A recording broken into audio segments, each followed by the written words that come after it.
I'm getting back together with her, so let's get divorced. My foolish husband, Wesley, who is completely smitten with my sister Amanda, has been pushed into this by her, even to the point of claiming he'll marry her again. I was upset about the cheating, but honestly, I don't have any lingering feelings for you. So sure, I'll gladly divorce you. You two deserve each other. Enjoy your happy little life together. Or so I thought. Only 10 minutes later, an incredible whirlwind of chaos awaited Wesley and Amanda. My name is Rihanna.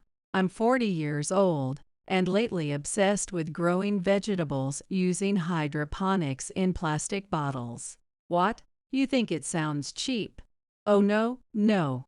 It's not just about saving money. Vegetables you grow yourself actually taste amazing. Sure, I used to think this kind of thing was too much trouble when I was younger, but now that I've tried it, it's surprisingly fun. As the weather warms up, I've been thinking about growing different veggies on my balcony. Back in my teens, though, I was far more focused on skincare than gardening. But I did have a problem back then.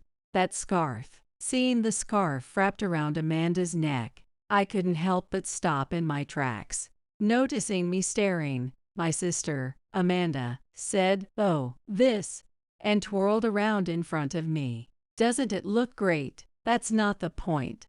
I have the same one." "Eck, don't copy me." "I'm not. I've had this since last month." "You didn't even have one back then." "I've had mine for a while now." "Oh yay. Since when?" As we started arguing, Mom, clearly fed up, yelled, "Enough. Get to school, now." Grumbling under my breath, I reluctantly put on my shoes and got ready to leave. Amanda, on the other hand, made a point to say, "Don't use this scarf, Rihanna," as she ran ahead of me on our way to school. We're sisters, but we don't get along at all.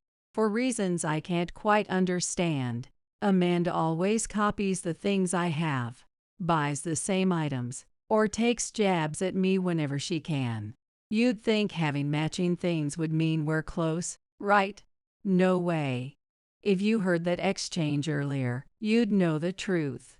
She complains and demands I don't use things just because they match hers.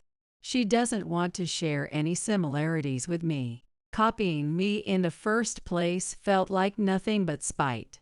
I think I know why Amanda dislikes me. When we were younger, Grandma once compared our intelligence.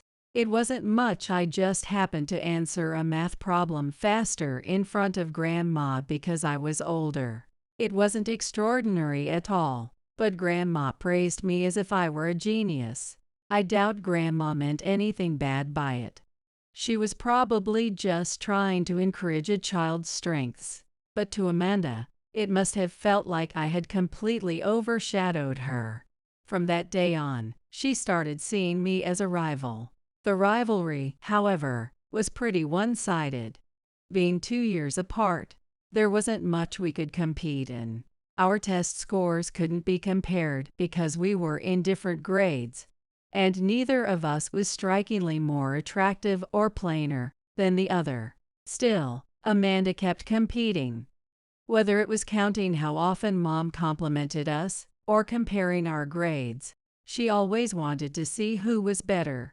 I just wanted to get along with her, so I never played into it. But that probably wasn't a good approach either. Amanda eventually stopped comparing herself to me when she realized it was pointless, but as you can see, the relationship between us sisters remained strained. It became obvious through her actions that Amanda wanted to make me miserable, to upset me in any way she could. Even though our parents noticed the tension between us, they mostly sided with Amanda. No matter how unreasonable Amanda was, they'd tell me, "You're the older sister, so just be patient." When I was little, I could understand the whole older sister argument.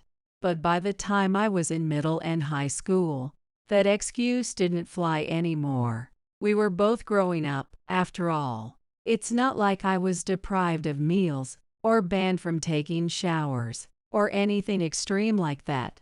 But now I realize this might fall under the category of toxic parents. At the time, though, it seemed pretty normal for families to operate like that. One day, when I was already grappling with frustrations about Amanda and our parents, something happened that made me absolutely hate her. It was after school, when I was shopping with my friends. "Rihanna, look at that."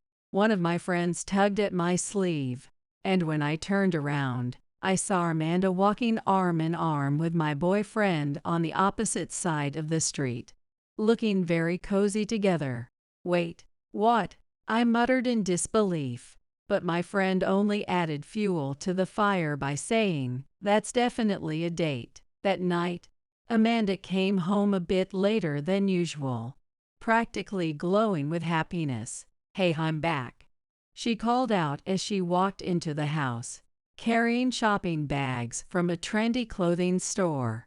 It was the same store I had seen her and Greg passing by earlier, so it wasn't my imagination after all. "Hey Amanda, today, you were with my boyfriend, weren't you?" Amanda gave me a sly grin. "My boyfriend? Who are you talking about? Don't play dumb. You were with Greg." "Oh, Greg. He's my boyfriend now." "What? Since when?" A while ago." "That's impossible. I've been dating him for over a year." "And you knew that?" "What? I didn't know. It's not like you ever introduced him to me. You saw us together and even said, 'Oh, you've got a boyfriend now.'" "Oh, that was Greg." Honestly, I don't remember the guy's face. Amanda's blatant feigned ignorance made my blood boil. "Stop it. You've got to stop wanting everything I have." "What? You're the one always taking my stuff." "It's exhausting, really. I've never done that. It's always you." As our voices started to rise, Dad and Mom shouted from the other room, "Be quiet. It's late. Stop this ridiculous arguing." Mom scolded, directing her anger solely at me. "This isn't ridiculous. Amanda stole my boyfriend." "Your boyfriend?" High schoolers have no business getting all worked up over relationships. Sisters fighting over a boy is embarrassing. It's not a fight. Amanda took him from me. I don't care. You're the older sister. Stop worrying about boys and focus on your studies. Just let Amanda have him. Honestly, you guys can make a fuss over the most trivial things." Mom said with a sigh as she headed toward the kitchen. "Aren't you ashamed to still be talking about boys at your age?" And Dad scolded me, shaking his head and turning back to the TV. Amanda just smirked at me. Am I the one at fault here? Later, when I confronted my boyfriend, he apologized, saying he had started dating Amanda a month ago. Apparently, Amanda had been the one to initiate it, and things just escalated from there. Normally, I'd accuse him of something like, "You seduced her, didn't you?" But this time, I simply accepted it with a resigned, "Yay, that makes sense. She probably wanted him because he was mine." That's the kind of sister she is. Of course, I broke up with him that very day. Amanda seemed delighted about it, going out of her way for weeks to casually mention, "Guess what my boyfriend and I talked about today?" in front of our parents and me. But over time, as he was no longer mine, she started to lose interest. Not even 2 months later, they broke up. If they were going to break up that quickly, she shouldn't have taken him from me in the first place. That lingering resentment became a thorn in my heart. After that incident, for some reason, my parents decided that I alone was banned from dating. They told me it was to prevent me from having toxic relationships that could damage the sibling bond. It's ridiculous. I've never been one to jump from relationship to relationship. If anything, I was the victim of Amanda stealing my boyfriend. Meanwhile, Amanda openly discussed her boyfriends right in front of our parents. You'd think they'd scold her for being too reckless, but instead it was me who got punished. Really absurd. Ridiculous. Thinking any boyfriend I had would just get stolen by Amanda made dating pointless. Living exactly what my parents wanted, free of relationships. The next time I had a boyfriend was years later, after moving out and starting my job. I ended up in a relationship with Wesley, a coworker, and eventually married him. After we got married, I quit my job to become a housewife. By that time, Amanda was also married, though our relationship as sisters hadn't improved much. Still, I thought at least now she wouldn't take anything from me. Oh, Wesley's from Chicago. My ex was from Chicago too. I guess we have something in common. Haha, that's not exactly a shared interest. Oops, you caught me. During our first Christmas visit home as a married couple, Amanda kept talking to Wesley. Amanda's strong social skills and charm made conversations flow easily, and Wesley seemed to warm up to her. To any outsider, it probably looked like two in-laws bonding, something you'd expect in a happy family dynamic. It's better for in-laws to get along than to have tension, right? Wesley was probably just being polite and friendly. But to me, Amanda's glances and her tone toward Wesley, it didn't feel like family. It felt unsettling. Thankfully, that visit ended without incident, and my fears turned out to be unfounded. After all, Amanda had brought her own husband, Jeffrey, with her.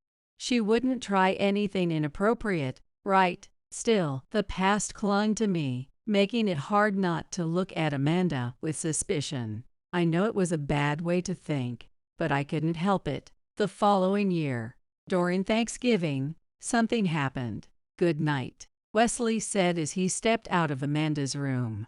When I got out of the shower and couldn't find him, I realized he had been in Amanda's room. He stiffened when he saw me, his expression awkward. What were you doing in Amanda's room? Looking at an old photo album. Wesley replied calmly to my question. There was nothing unusual in his tone or answer, but something about his overly casual demeanor felt strange to me. Was I just overthinking this? As I was lost in my thoughts, Wesley asked, "Are you suspicious of something?" "There's nothing going on." And he was right. I was suspicious, but without proof. I had no grounds to accuse him. I spent the night restless and uneasy. The next morning, Wesley and Amanda acted as if nothing had changed, their interactions seemingly normal. But after we returned from our trip to visit family, Wesley started behaving differently. He began taking his phone into the bathroom, something he never did before. On weekends, when he used to head to the gym early, he now stayed in bed, scrolling on his phone for hours. "Why don't you just get up already?" When I said this, walking into the bedroom, he scrambled to hide his phone, and if I asked him about it, he'd get angry, which only made his behavior seem more suspicious. During the weekdays, overtime and business trips increased. He even stopped eating the lunches I prepared, coming home to say, "My boss invited me out for lunch." That had never happened before. It wasn't a leap for me to start suspecting that whoever invited him to lunch was also his mistress. The question was, who was it? He kept his phone with him constantly, making it impossible for me to check. But deep down, I had a strong hunch about who it might be. I was wondering how to uncover the truth when one day, I got a call from Jeffrey. "Jeffrey, what's going on? This is sudden." "Oh, Rihanna. Sorry to call out of the blue like this. I know it must be a surprise. We exchanged numbers ages ago, but we've never really used them. What's up?" There was a pause. Something about his tone over the phone felt off. "Jeffrey, is everything okay?" Sorry. I'm just trying to figure out how to say this." "What do you mean?" "Well, my wife, Amanda, and Wesley, They might be seeing each other. I froze for a moment, my hand going to my head. I wasn't shocked. Honestly, it felt more like, so I was right after all. Because I'd already suspected that Amanda might be the person Wesley was involved with. When I stayed silent, Jeffrey added, "This must be so hard for you. I'm sorry for bringing it up so suddenly." "No, it's fine. Honestly, I've been suspecting the two of them myself. I'm not as surprised as you'd think. You knew. Just a feeling. You know Amanda has taken a boyfriend from me before." "What? She's done that?" Jeffrey sounded stunned, and I let out a dry laugh. "So, when you say they might be seeing each other, is it just a possibility? Or do you have actual proof?" "I don't have any solid proof on hand. But Amanda was exchanging messages with a guy, and his name was displayed as Wesley on her phone. Also, the way she spoke during the calls sounded eerily similar to how they interacted in person." "I see. Actually, during my last visit home, I happened to see Wesley coming out of Amanda's room." "What? That's pretty much definitive proof of an affair. Why does this kind of thing have to happen within the family?" "Seriously, Jeffrey, are you okay? I mean, emotionally." "I'm completely wrecked. It's bad enough to know I'm being cheated on, but the fact that it's Wesley just makes it worse. I'm so sorry about Wesley and Amanda.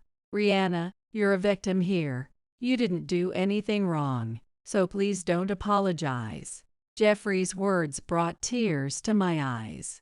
I realized that deep down, I had been haunted by the feeling that, just like when Amanda stole my boyfriend before, people might somehow blame me, saying, "This is your fault." But Jeffrey firmly acknowledged that Rihanna is also a victim. That was exactly what I had always wanted someone to say, that I needed someone to understand and stand by me. But there was no time to dwell on emotions. If the two of them are really having an affair, what should we do from here? First, I think we need to talk. I'll try to convince her to stop the affair on my end. That won't work. If you're not willing to tolerate the infidelity, divorce is the quicker option. I understand that, but I get married for a reason, and I want to face this instead of running away with divorce as an easy out. "I see. If that's how you feel, I won't stop you. I support you." "Thank you. I'll talk to Amanda tonight. I'll leave Wesley out of it for now. You're okay with bringing him up, though?" "I'll leave his name out and see if the conversation itself brings out any evidence." "All right, I'll leave it to you." With that, Jeffrey and I ended our call. For me, it was time to start gathering concrete evidence of Wesley's affair. Just as I was thinking that, that's what I was thinking, when a few days later, Jeffrey contacted me. Rihanna." "Jeffrey, what's wrong? You sound really down." "Haha. Yeah, I'm just exhausted. It's about Amanda, isn't it? I mean, the fact that you're calling me." "Yay, pretty much. Things got heated during our conversation." "What do you mean?" "She denied everything, said she felt emotionally hurt by my accusations, and declared she was leaving to stay with her family. She's gone back to her parents' house." "What?"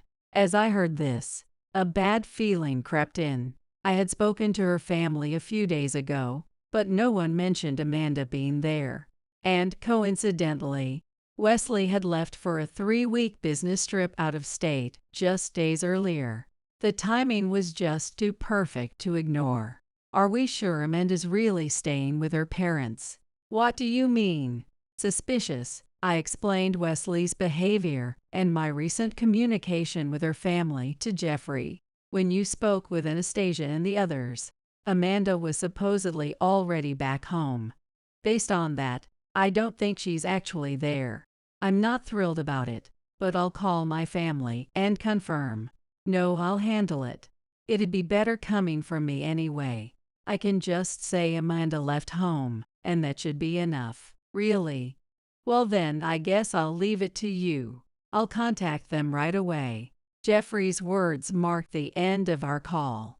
Not even 10 minutes later, Jeffrey called me back, confirming what I had suspected: Amanda wasn't at her parents' home. Out of curiosity, I called Wesley's office. It turns out he had been on paid leave for a while. He said he was going on a trip with his wife, his coworker explained. His wife was living alone in the countryside, though. So, who exactly was he traveling with? The woman who answered my call, one of Wesley's coworkers. "Wait, are you okay?" Sounded shocked and even worried. It was clear to me now. Those two were together.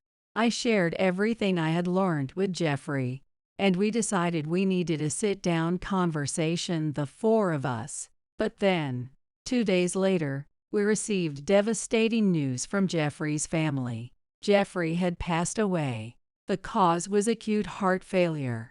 For the record, Jeffrey wasn't overweight, nor did he have any known medical conditions. He was just an average, healthy young man. The hospital didn't offer any other explanation, but I've learned that heart failure can be triggered by extreme stress. I'm convinced stress is what killed him. Even as we tried to arrange his funeral, we couldn't get in touch with Amanda or Wesley. Jeffrey's family was furious, of course. And then, Wesley's radio silence led Jeffrey's family to make a sharp accusation. "Is your husband having an affair with our son's fiancée?" My parents were desperate to deny it, but I said, "Yes, he is." That left my parents completely pale. Jeffrey's family erupted in grief and rage. "Your daughter killed our son. We're going to sue you," they screamed, forcing us to leave the funeral. It was a complete nightmare. And Amanda, she was likely oblivious to the chaos, enjoying her secret getaway with Wesley. I swore to myself I'd never forgive them.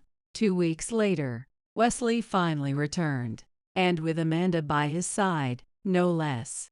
The audacity was mind-boggling. "Welcome home. Why is Amanda here?" "I need to talk to you," Wesley said, his tone cold. I smirked, unable to hide my disdain. "Haha, I know. You two are together, aren't you? Pretending to be on business trips, ignoring my calls for weeks.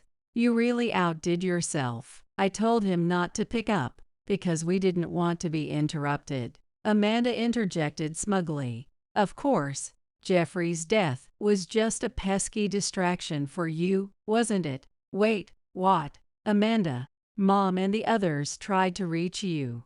Why did you ignore them?" "I figured it wasn't anything important." "Wait, Jeffrey passed away. He died of acute heart failure. The funeral's over. You two weren't there." "What? Oh, but in that case." Amanda glanced at Wesley, who looked conflicted, but couldn't suppress a small smile. "There's no need to hide anymore. I love Amanda. I loved you too, but meeting her made me realize I need something different. I'm going to rebuild my life with her. Let's get a divorce." With that, Wesley handed me divorce papers, already filled out. The smile I gave when I learned about Jeffrey earlier must have been because I wouldn't have to deal with a messy divorce. Thinking about someone dying and finding Wesley's behavior so repulsive made my feelings for him grow even colder. Well, since I'd already decided to divorce him when I found out about his affair, there was no reason to refuse. "All right, let's get divorced." Wesley's face lit up at my words. "Thank you." He even expressed gratitude.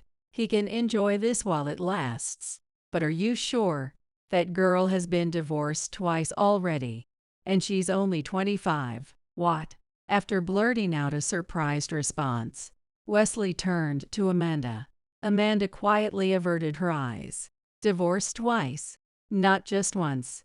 Jeffrey was her second husband, and the reasons for the divorces: she didn't take care of her child at all." "What? You had a child?" "Yes, well, her previous husband has been taking care of the child all along." Amanda pretended to be someone without kids, So Jeffrey apparently didn't even know she had a child when they got married. At my revelation, Amanda's face turned visibly pale. Who cares if I've been divorced twice or have a kid?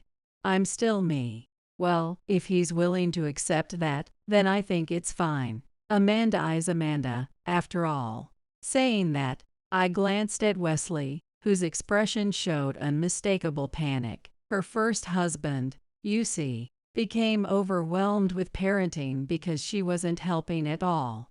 A strange situation, right? In those cases, you'd expect the mother to take custody. But even so, her ex-husband is raising the child with his parents now. What? Why? Because she said she didn't want the child. Wesley looked shocked at my words. Was she really that cold? When he turned to Amanda with this question, she lashed out defensively, saying, "Raising kids is hard, okay." She kept making excuses, but they were all self-serving reasons. It was clear Wesley was starting to feel disgusted. Divorce isn't exactly rare, but in Amanda's case, the reasons. And then the next marriage. She had an affair, right? On top of that, Jeffrey probably passed away because of the stress she caused him. Honestly, no one can be happy next to you. At my words, Amanda snapped. So what? Wesley muttered. This is unbelievable. Unbelievable. How can you say that? Amanda raised her voice in anger. Well, Brienne is right. Not taking care of your kid, multiple divorces, and now infidelity. It's a lot to take in. Infidelity? You were just as involved. Don't make me the only bad guy here. Yay, but Amanda started it, and you went along with it, didn't you? That's true, but thinking about the marriage makes me hesitate. So I was just a fling to you. You don't get to say that after having an affair. Stop acting like you're the decent one here. If it weren't for Amanda, I would have been. As the two of them spiraled into a frenzy of accusations. Well, it's obvious a marriage between you two would only bring misery. I watched on and added. Amanda protested, but Wesley nodded deeply. I might have been wrong about everything. Wesley admitted. Cheating is wrong, no matter how you look at it. What kind of nonsense are you spouting? Save your dreams for when you're asleep. I get why you're cold to me, but now that I know everything, I can't see myself loving Amanda anymore. Huh? Amanda shouted, her voice sharp with anger. But Wesley ignored her fury and continued speaking. I realize I did something terrible. I feel guilty about Jeffrey too. I'll go apologize properly at his grave. A late apology won't bring Jeffrey peace, will it? Maybe it's better if you don't show your face at all. Don't say that. I want to make things right with you too. Didn't you just say you wanted to fix your marriage with Amanda? You were practically obsessed with her earlier.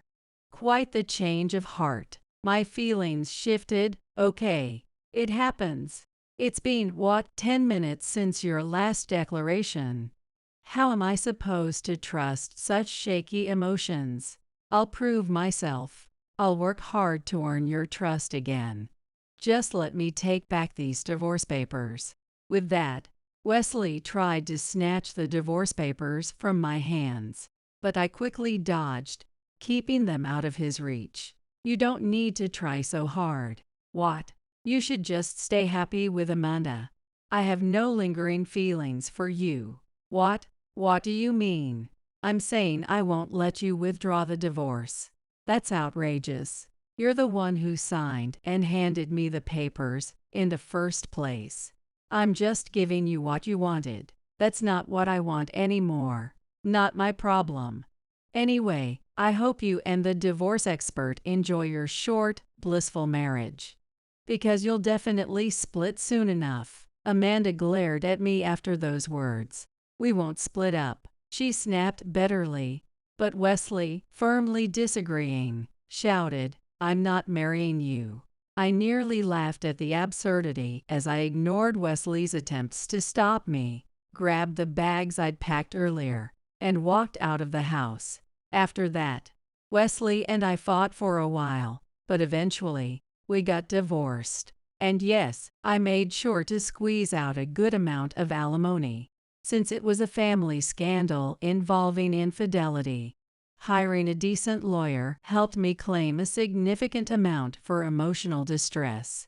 I had been determined to live independently without relying on my family, so receiving that lump sum was genuinely a relief. As for Wesley and Amanda, they never did end up getting married. In her frustration over my revelations, Amanda scrambled to claim Wesley entirely as her own, but Wesley stubbornly refused to continue their relationship, and no wonder.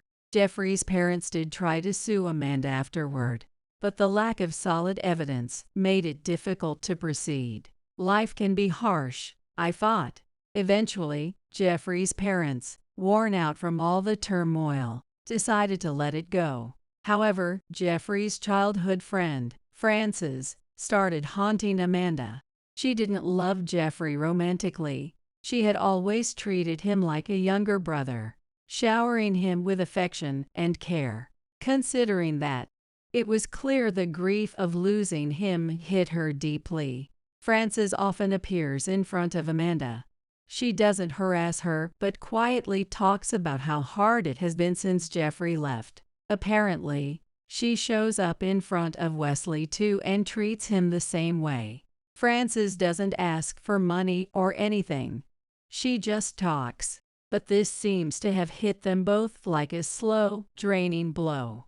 Amanda, now worn down, apparently tried to confide in Wesley, but he coldly dismissed her, saying, "Don't drag me into this," as if he wasn't already a part of it. Eventually, Amanda's own parents turned their backs on her, snapping, "You started this mess yourself." Feeling cornered, Amanda even reached out to me, asking, "Can you do something about that woman?" Of course, I turned her down. I understood her feelings all too well. After being abandoned by everyone, Amanda tried apologizing to Frances.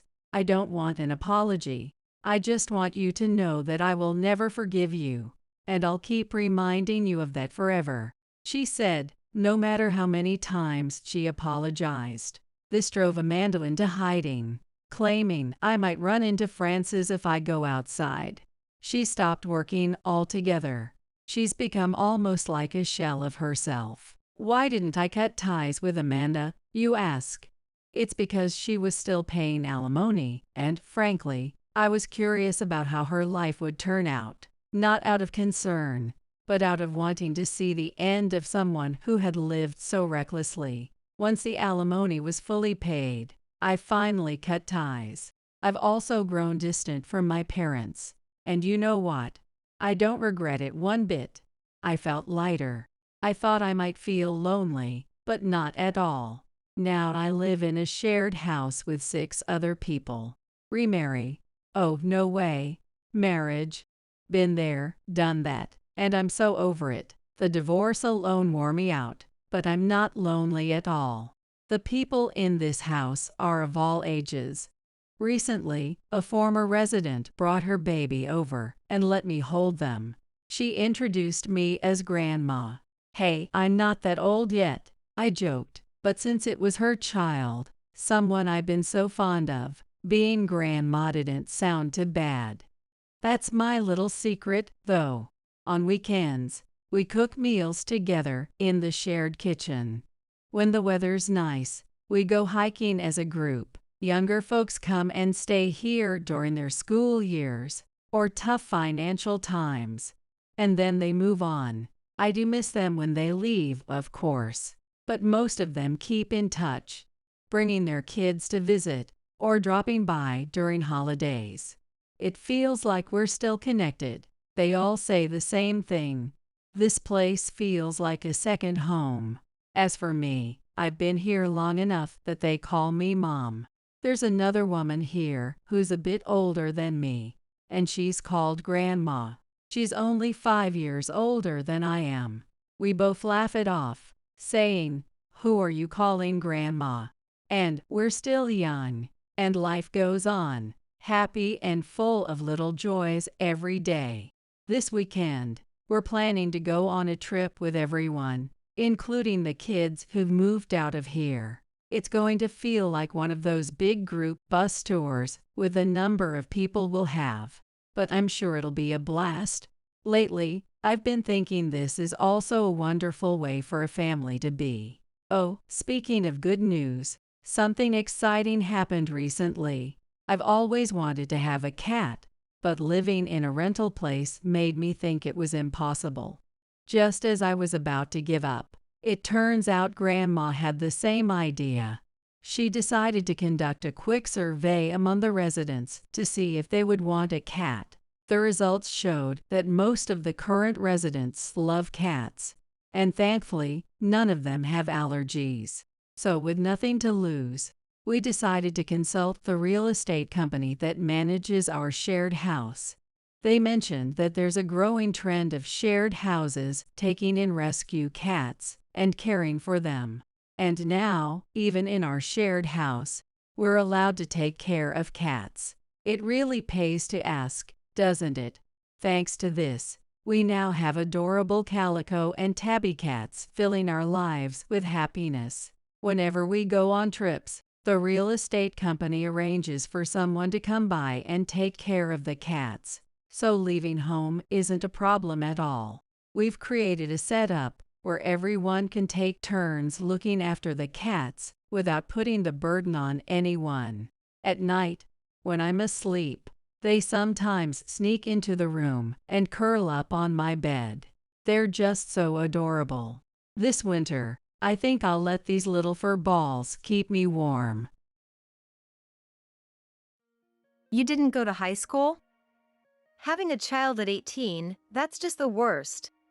The scornful words felt like they were scratching down my back. I was trying to settle into our new environment when suddenly, Victoria, the mother of Alyssa's friend, appeared.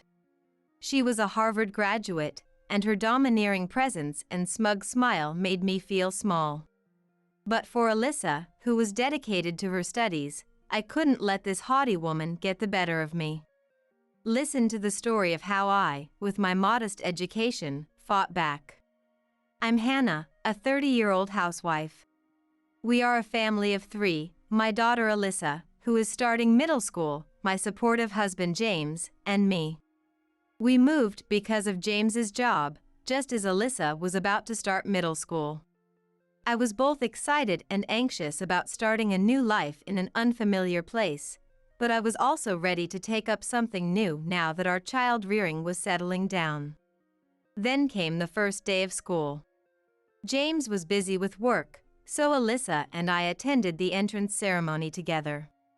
Alyssa seemed nervous about starting school in a new place, but soon enough, she regained her usual enthusiasm. She's naturally outgoing and doesn't have trouble making friends. Seeing her chat with her new classmates put me at ease. Watching Alyssa, I felt inspired to do my best in this new place as well. And then I met Victoria. After the entrance ceremony, groups of friends began to gather in the schoolyard. I was still standing alone, feeling a bit lost, when Alyssa came running over with a new friend. Mom, this is Chelsea. She's going to be in the same class as me. Nice to meet you. Nice to meet you too. Have you already become friends? Yeah, we talked about joining the volleyball club together, so we decided to join it. That's great. Chelsea, it's nice to meet you. Looking forward to seeing you around. As we were talking, a woman approached us from the lively group nearby. She was dressed head to toe in designer clothes and carried an expensive handbag. Chelsea. Oh, Mom. Did you make a new friend? Yes, I think we're going to join the same club. That's wonderful. And this must be her mom? Nice to meet you. I'm Victoria, Chelsea's mom. I'm Hannah, Alyssa's mom.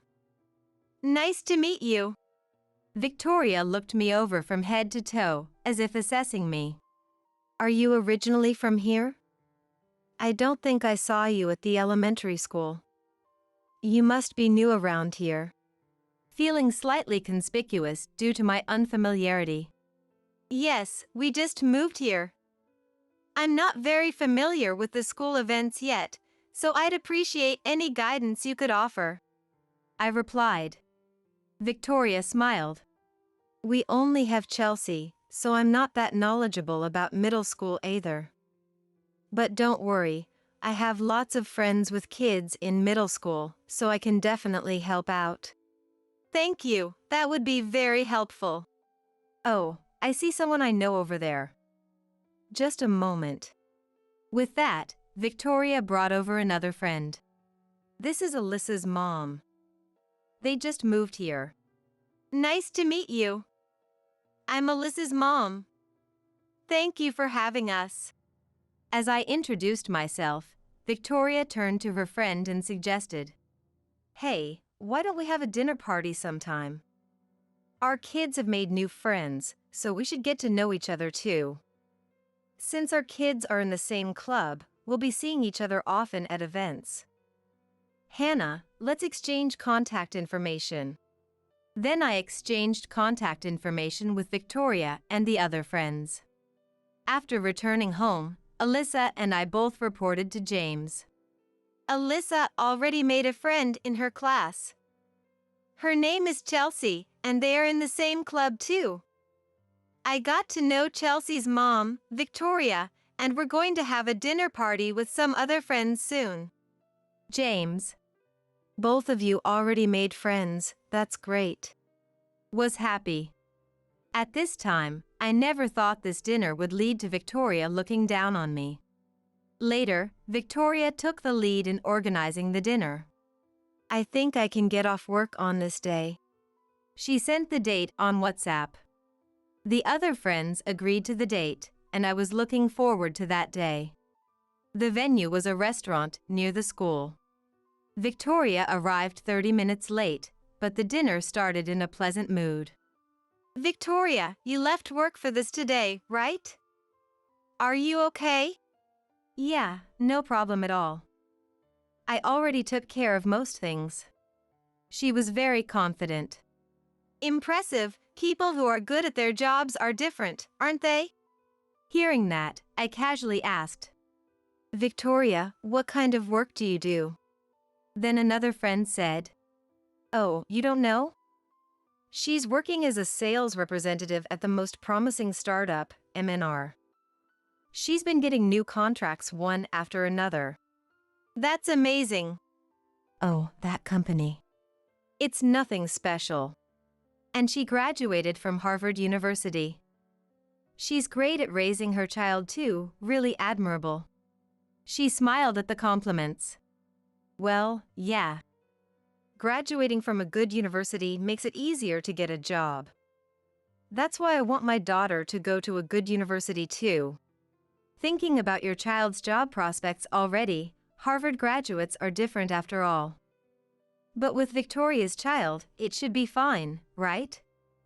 I mean, Victoria's husband also graduated from Harvard, right? Really an elite family, so enviable. If you all work hard from now, you can get your children into good universities too. Really? Yeah, first you need to be careful about their friends. What do you mean? You know, this is a sensitive time, right? If they make strange friends, they might stop studying. So, I want Chelsea to be careful about the friends she associates with. I made eye contact with Victoria as she said that. This could be bad, because I don't have an education like Victoria. Moreover, I didn't go to high school. But Victoria aimed her questions at me like a predator. By the way, I don't know much about you, Hannah. Do you work? Well, I'm thinking of getting a part-time job at a supermarket. Oh, part-time? So, you're a housewife? Yes, I've been busy with child-rearing until now. Then she looked at me intently. By the way, Hannah, you look quite young. I thought you looked young because you were working, but that's not the case. How old are you? I'm 30. What? 30? You're young. So, you gave birth at 18? Yes. Does that mean you graduated from high school? No. What? You didn't go to high school? The room fell silent. Most people are surprised when I say I didn't go to high school, so I was honestly used to such reactions. At that time, I never imagined that my lack of higher education would lead to me being ostracized. But Victoria changed her attitude noticeably when she found out my age. Oh, you didn't go to high school? That must have been tough. What? I mean, it must have been hard to get a job, right? For someone like me with a higher education, it's easy to find a job. Oh, is that why you're a housewife? No, that's not it. Right, with that education level, you could probably only get a part-time job at a supermarket. What? Is your husband the same age as you? You must have had a hard time. It must be tough for a couple with no education. She said it as if she was being sympathetic, but I could tell she was mocking me. No, my husband is older, and he did go to school. Oh, that's good. Even though it made me uncomfortable, saying something back could make the situation worse. I held back my urge to argue. After that exchange with Victoria, nobody talked to me, and the dinner ended with almost no conversation. That night, I told James about what happened at the dinner. I thought I made some friends, but now they might all avoid me too. Don't be so down. Haven't you had good friends before? Nowadays, who discriminates based on education? Well, you'd understand if you were there. I don't know about the others, but Victoria was definitely looking down on me. Is she really that well educated? Yes, she graduated from Harvard and works at the same company as you. In sales, I heard. Do you know her? To someone like her, I must look inferior without an education. What are you talking about? I know how hard you always work, Hannah. Thank you. And I think decent people don't judge others based on education. Maybe I'll look into it. James muttered something like that. It's true, worrying about something that's over doesn't help. I decided not to worry too much about the dinner. But then one day, Alyssa told me something when she got home. Hey Mom, you're here? Yes, I am. Why? Chelsea said you guys were going to be late because of a dinner party, so I thought you might be out. What? Some of my friends from the club said the same thing. What? I checked WhatsApp just in case, but there were no messages since the last dinner. It seemed like I was the only one left out. Well, Alyssa gets along with her friends at school, so it's fine if I'm the only one left out. If they invite me again and I'm going to be looked down on like last time, I don't want to go. I even thought maybe I was lucky to be excluded. But then, I was looked down on by Victoria again. It was at the first parent-teacher meeting. I didn't want to see Victoria and the others, but I was curious about how Alyssa was doing at school, so I decided to go. When I entered the classroom, the other parents were there, and I greeted them, but they all seemed to avoid me. They were whispering and I could hear bits of their conversation. Isn't she the one who didn't go to high school and was a delinquent? Seems like it. Her husband was a delinquent too. What? A delinquent? And her husband too? The only correct part was that I didn't go to high school, but how did these rumors start spreading? Based on the context, it must have been Victoria who spread the rumors. I had braced myself for being avoided by the friends at the dinner party, but I never imagined the gossip would spread to parents I didn't even know. I wanted to correct the whispering parents, but they might not believe me if I suddenly approached them. I never thought it would come to this. As I let out a big sigh, Victoria and the dinner party members walked into the classroom together. They were conspicuously staying away from me. I thought it would be quickest to talk directly to the person who spread the rumor, so I approached her. "Hi, Victoria." "Hello. I wanted to talk to you." Even though I spoke to her, Victoria didn't look at me and instead turned to her friend beside her. "By the way, what was today's lesson?" she asked deliberately, ignoring me. As this was happening, the bell rang and class started. The lesson was in Spanish, and the teacher was having the students read aloud and asking about the meanings. While some students struggled to read or answer questions, Alyssa read fluently. The teacher praised her pronunciation, and Alyssa looked shy but pleased. Seeing this reassured me, but it seemed to provoke Victoria. After the class observation, Victoria stopped me. "Hannah, does Alyssa study Spanish outside of school?" "No, not particularly. I'm surprised she can read so fluently. I didn't think she was good at studying." "What?"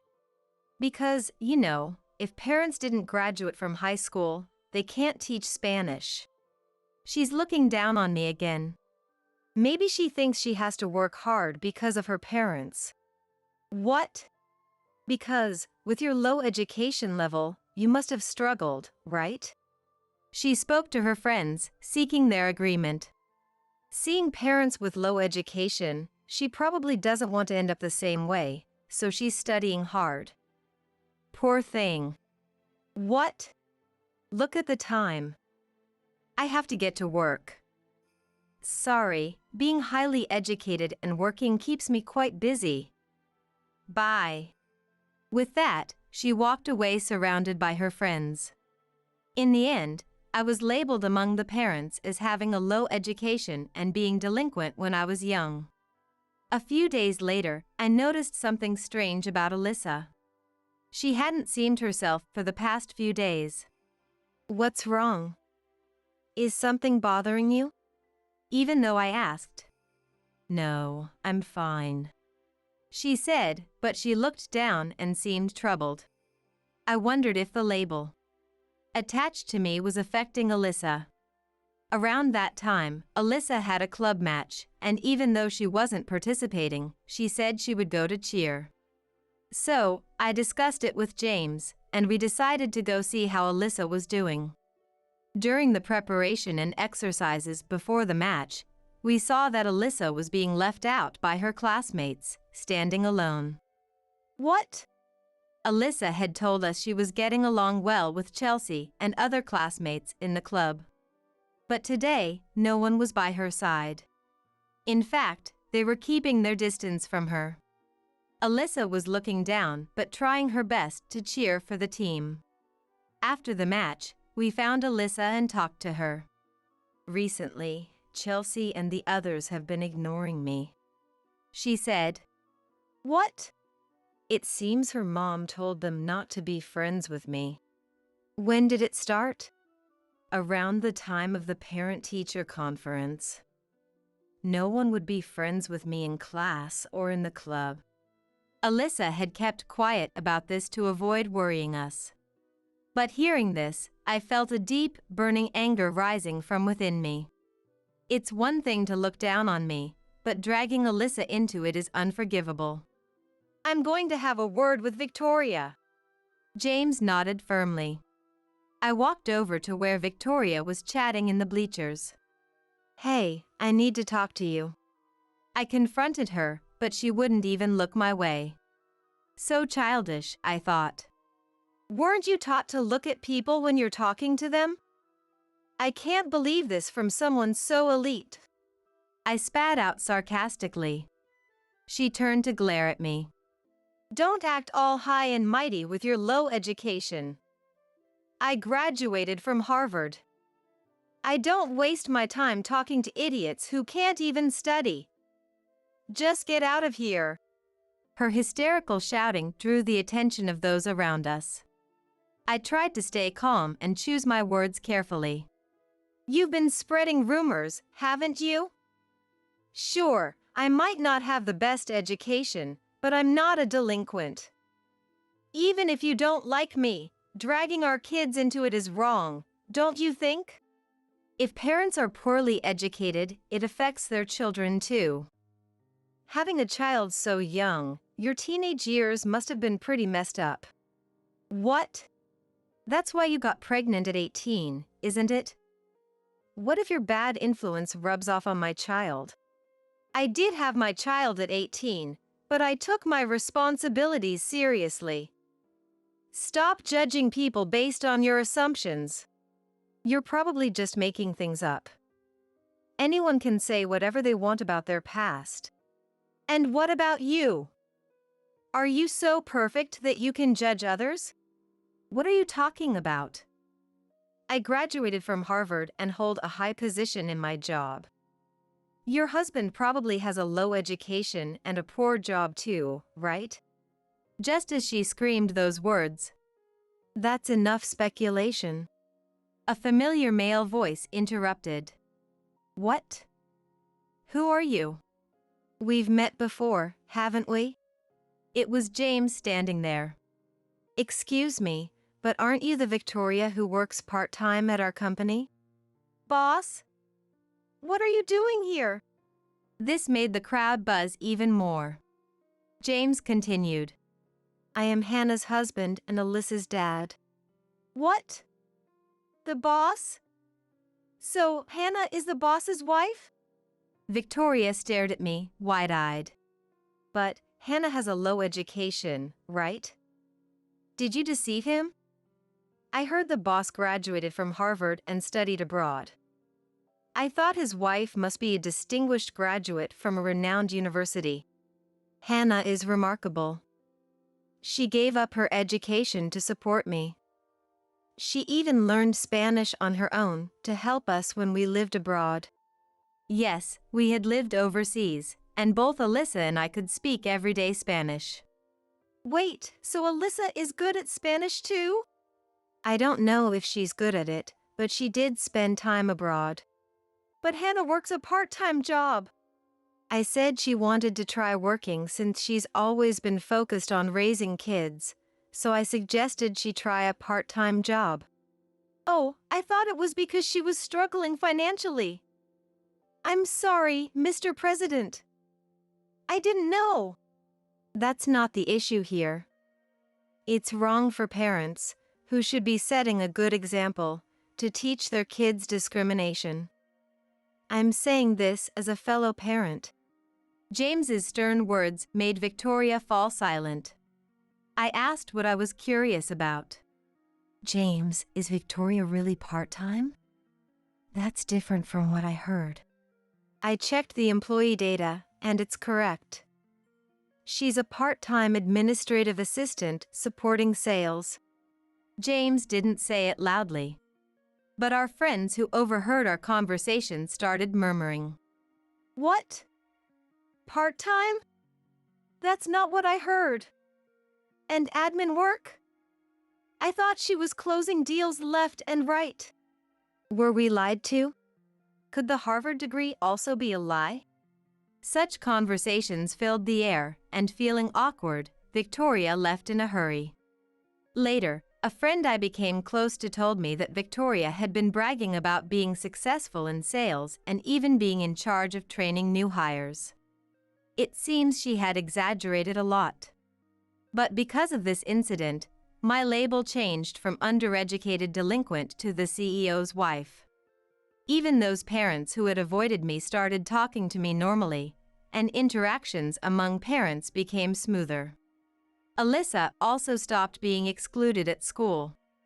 As for Victoria, she stopped showing off in front of other parents altogether. In fact, she stopped appearing at all.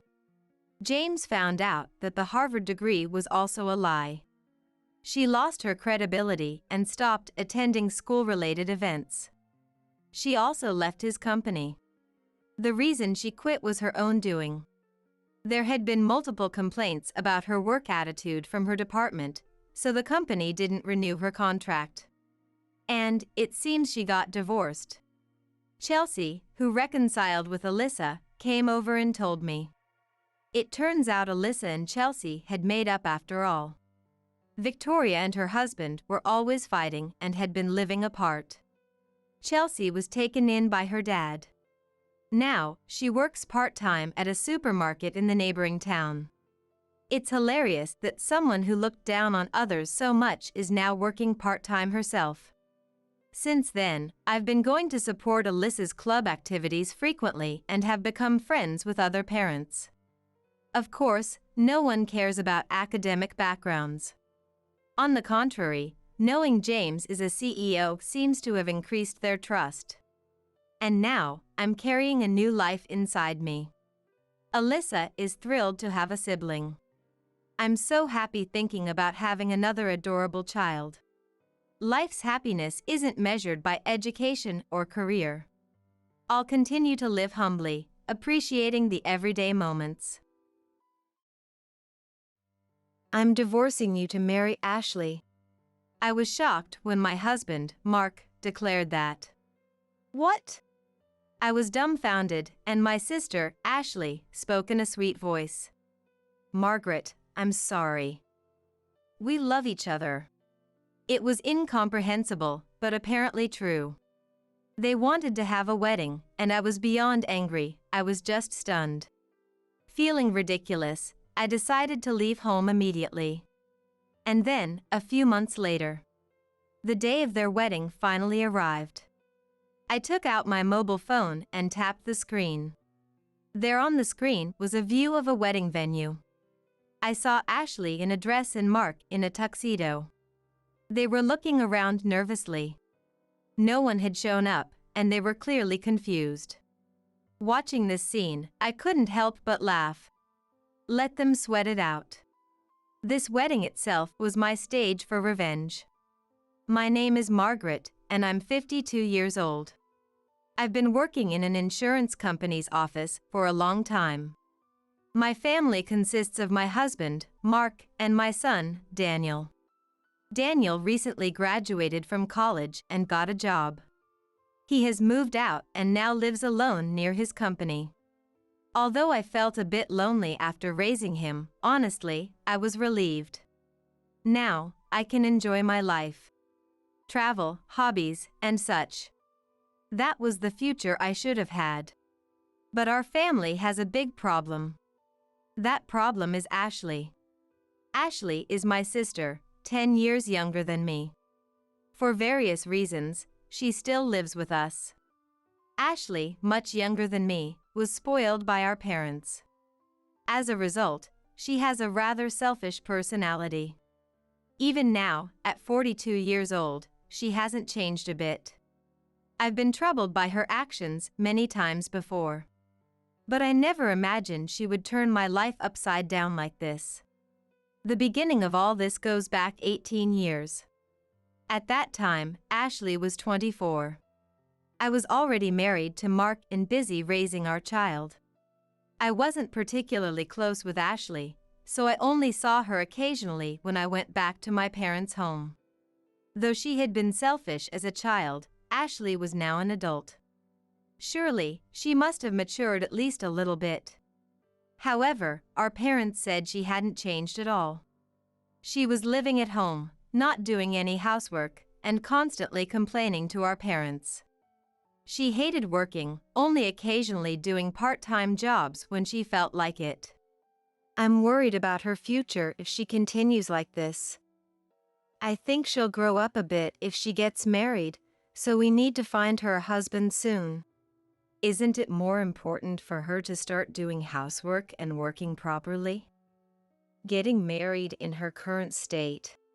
Conversations like this between my mom and me were common. I thought my mom's words were just complaints, but she actually found Ashley a husband. His name was Thomas. He worked for a big company and was the same age as her. He was kind and perfect as a marriage partner. Our parents strongly encouraged Ashley to marry him. As a result, she really did get married. She should have matured after starting her own family.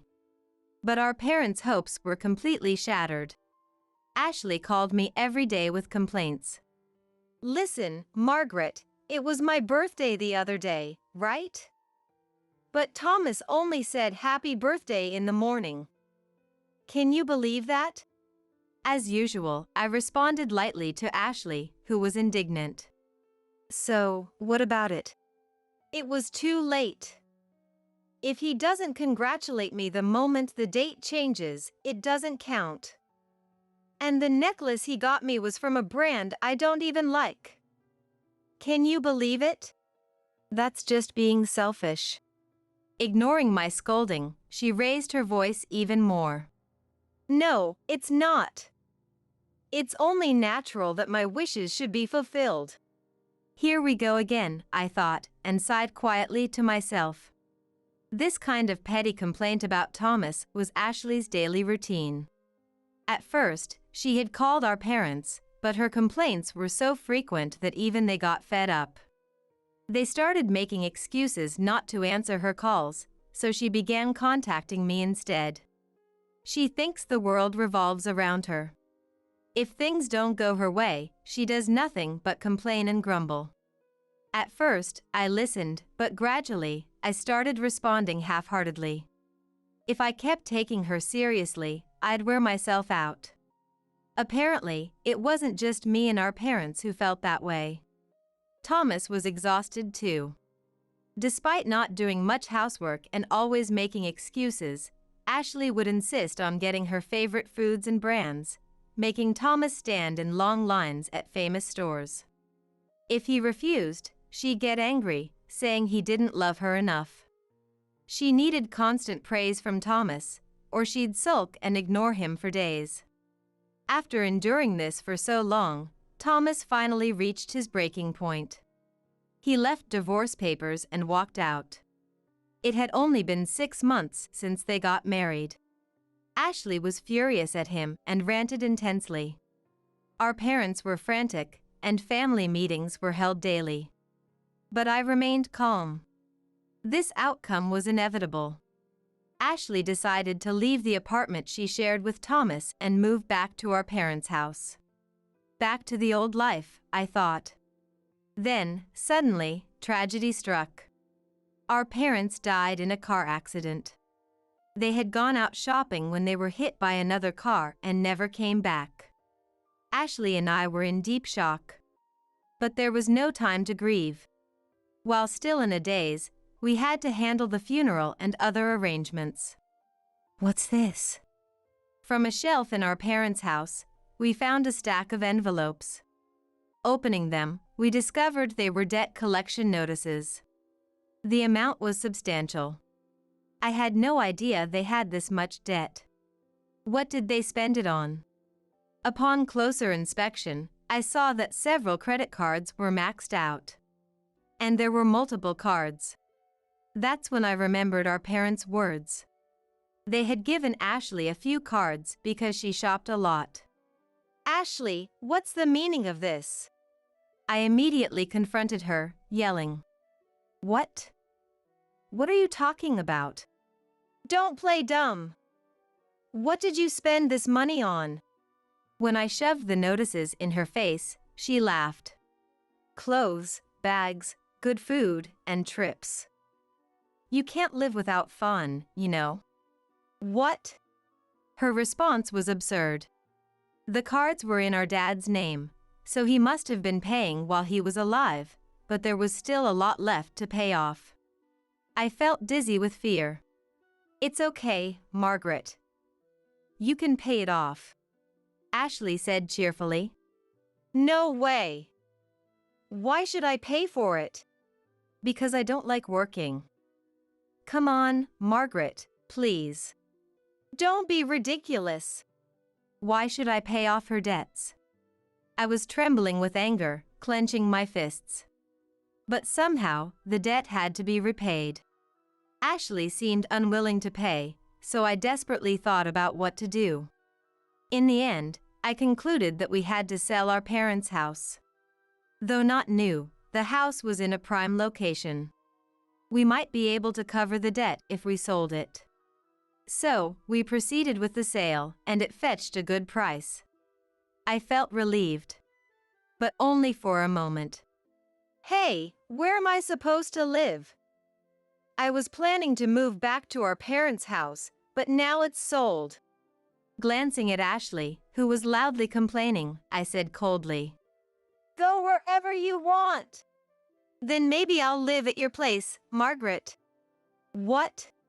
She said something outrageous again. "I don't have anywhere else to go. It's not like I have a choice." Was she trying to be sweet? I glared at Ashley, who wore a sly smile. Mark and I had recently bought a house. We even made it a two-family house, thinking about the future. We had enough space for 2 or 3 more people. But living with this selfish Ashley. Just as I was about to refuse, I remembered Mom's words. "If anything happens to us, can you take care of Ashley? She's still like a child in many ways, so please." Indeed, she wasn't self-sufficient. The thought of leaving her to fend for herself didn't sit well with me. I sighed. Then, in a weary voice, I said, "Just for a while. Once you find a job and can rent a place of your own, you have to move out." "Yay! I knew I could count on you, Margaret."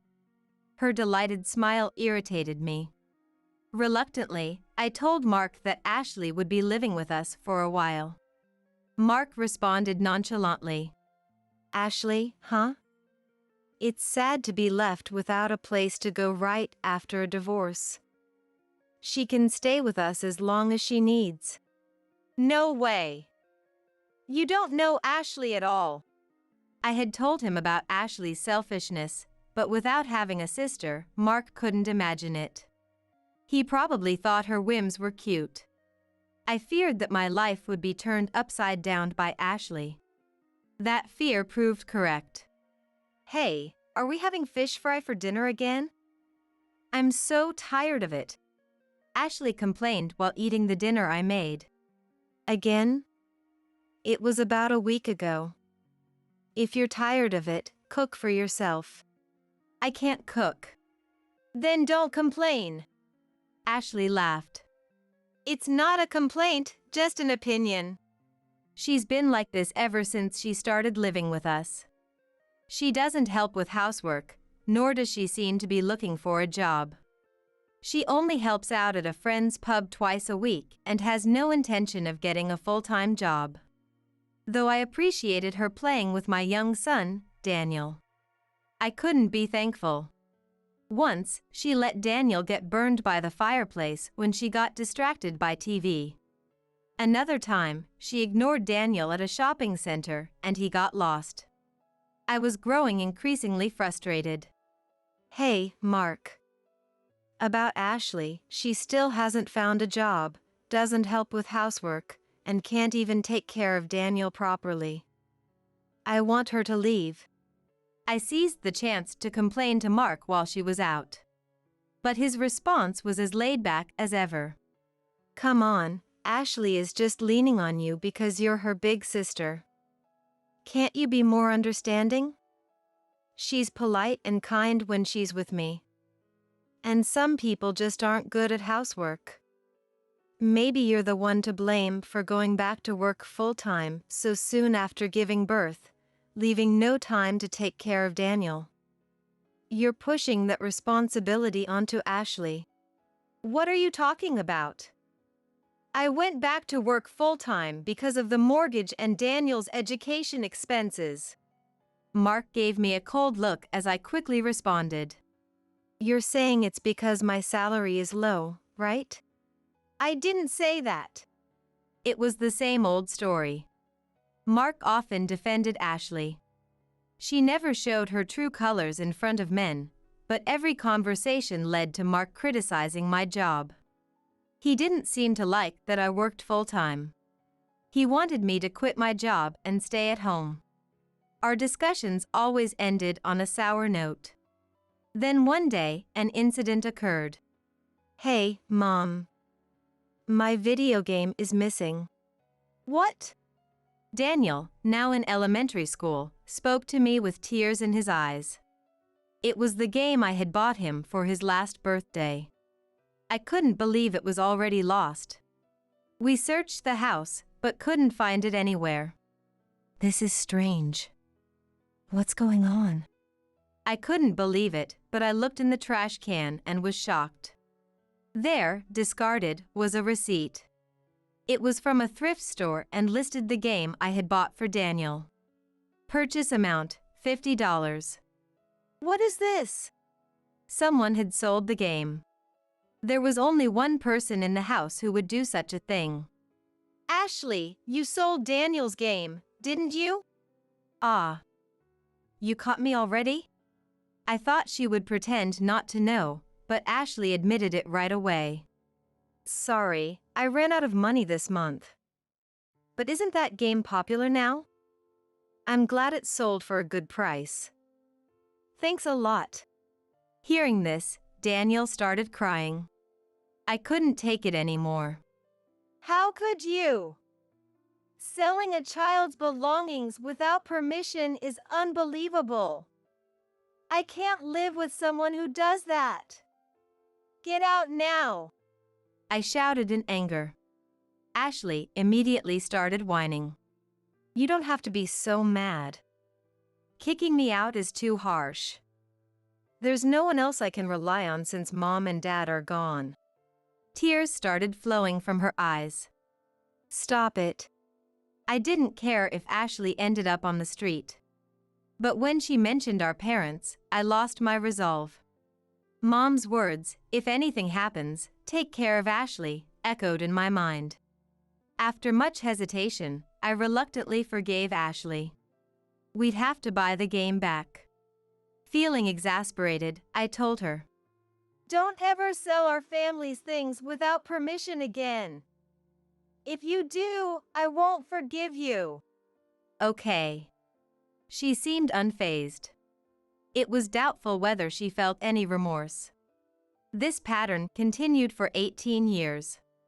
There were many conflicts during that time, but Ashley's tears and Mark's defense of her kept things as they were. Meanwhile, Daniel grew up. He graduated from high school and college, got a job, and moved out, but Ashley was still living with us.